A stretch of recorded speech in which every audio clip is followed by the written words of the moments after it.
विषम संख्या, मूळ संख्या किंवा 1 ते 100 पर्यंतच्या उजळणीमध्ये प्रत्येक अंक हा किती वेळेस येतो हे माहिती पाहिले सुद्धा. त्यापैकीच आपण सम आणि विषम प्रत्येक स्पर्धा परीक्षेमध्ये यावर आधारित प्रश्न असतात. मग आता यापूर्वी सुद्धा हा घटक झालेला आहे. समसंख्या कशाला म्हणायचं आणि विषम संख्या कशाला म्हणायचं सांग. ज्या संख्येच्या एकक स्थानी 0, 2, 4, 6 हे अंक असतात त्यांना समसंख्या म्हणतात. मग राहिले कोणते अंक? 1, 3, 5, 7, 9 हे जर अंक एखाद्या संख्येच्या एकक स्थानी असतील तर त्या संख्या कशा असणार आहेत? विषम. हे पक्क लक्षात ठेवायचं पहा. आणि हे जर लक्षात असेल तर आपल्याला परीक्षेमध्ये सम आणि विषम यावर आधारित कोणताही प्रश्न आपल्याला विचारला तरी सुद्धा आपल्या काय होतो? लक्षात येतो, त्याचं उत्तर येतं. मग आता आपल्याला माहिती 1 ते 100 या उजळणीमध्ये एकूण समसंख्या किती? 50. एकूण विषम संख्या किती? 50. एकूण मूळ संख्या किती? 25. 1 ते 100 या उजळणीमध्ये किंवा अंकांमध्ये एक हा अंक एकूण किती वेळा येतो? 21. शून्य अंक किती वेळा येतो? 11.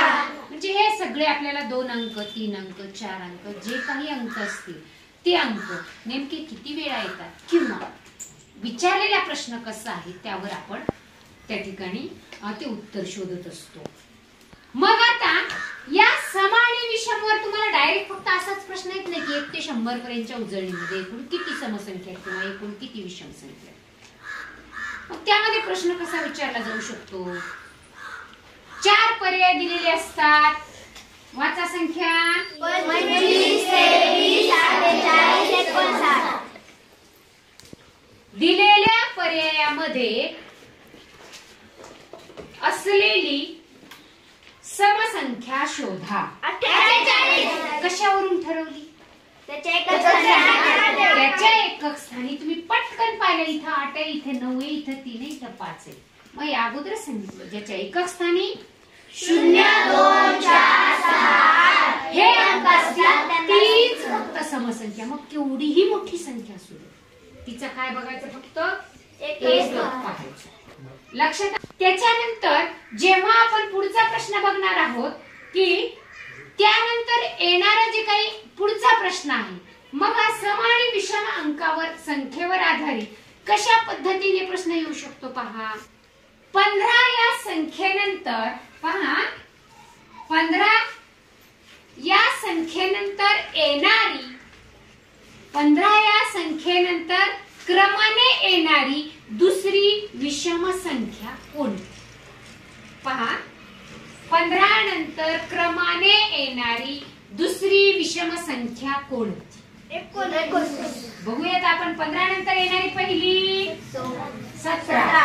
त्यानंतर येणारी विषम संख्या 19. म्हणजे त्यानंतर क्रमाने येणारी दुसरी विषम संख्या कोणती आहे? 19 आहे. बर. आता ही संख्या वाचा. 12. 12 नंतर येणारी तिसरी विषम संख्या कोणती?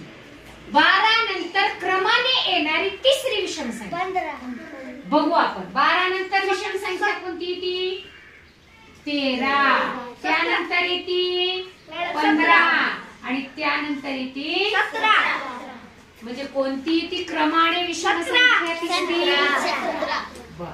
आता असा एक प्रश्न विचारला मी की आरोही नोव्हेंबर महिन्यामध्ये फक्त सम तारखेलाच शाळेत आली. मुद्दाम मी तुमच्या समोर कॅलेंडर ठेवलंय.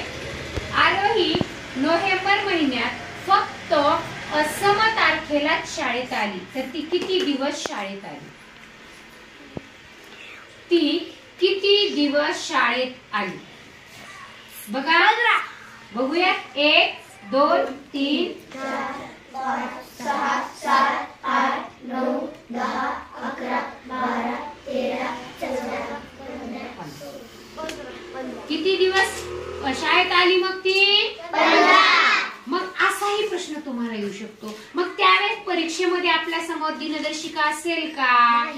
बिलकुल नाही. मग तेव्हा आपल्याला माहित पाहिजे जानेवारी फेब्रुवारी मार्च एप्रिल मे जून जुलै उंचावरचे महिने किती दिवसांचे? 31 आणि मधले दिवस हे 30. फक्त फेब्रुवारी 28 किंवा 29 दिवसात असतो.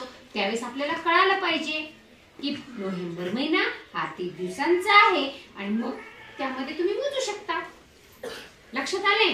मग या पद्धतीनेच आपल्याला सम आणि विषमवर आणखी सुद्धा या ठिकाणी प्रश्न विचारले जातात. जसे की 1 ते 100 पर्यंतच्या अंकामध्ये संख्यांमध्ये 2 अंकी सर्वात मोठी समसंख्या कोणती? 98. 1 ते 100 पर्यंतच्या संख्यामध्ये 3 अंकी संख्या किती? एकच. 3 अंकी समसंख्या किती? तर असे लिहू शकतो. म्हणजे तो प्रश्न काय दिलाय? सम विचारले की विषम विचारले हे लक्षात आलं पाहिजे आपल्याला. हे कळालं तर आपण त्या ठिकाणी आता ठीक आहे 45च्या मागची लगतची विषम संख्या कोणती? 45च्या मागची बघा 44 लगतची ती सम आहे का विषम?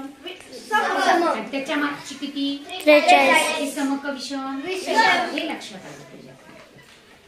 1 नंबरची विचारली का 2 नंबरची विचारली की 3 नंबरची विचारली का पुढची विचारली का टप्प्याची विचारली हे सुद्धा आपल्या लक्षात आलं पाहिजे. मग त्यामध्ये शाब्दिक उदाहरणे असू शकतात किंवा नुसतं अंकांवर आधारित सुद्धा असू शकतात. पण फक्त एक मुद्दा लक्षात ठेवायचा की सम कशाला म्हणायचं आणि विषम कशाला म्हणायचं एवढं पक्क लक्षात आलं की आपल्याला त्यावर असलेला कोणताही प्रश्न अगदी सहज चुटकीसरशी आपल्याला काय होतो?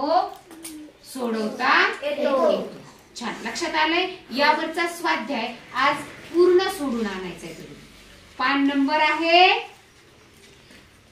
139 140 141 लक्षात आलंय? हो.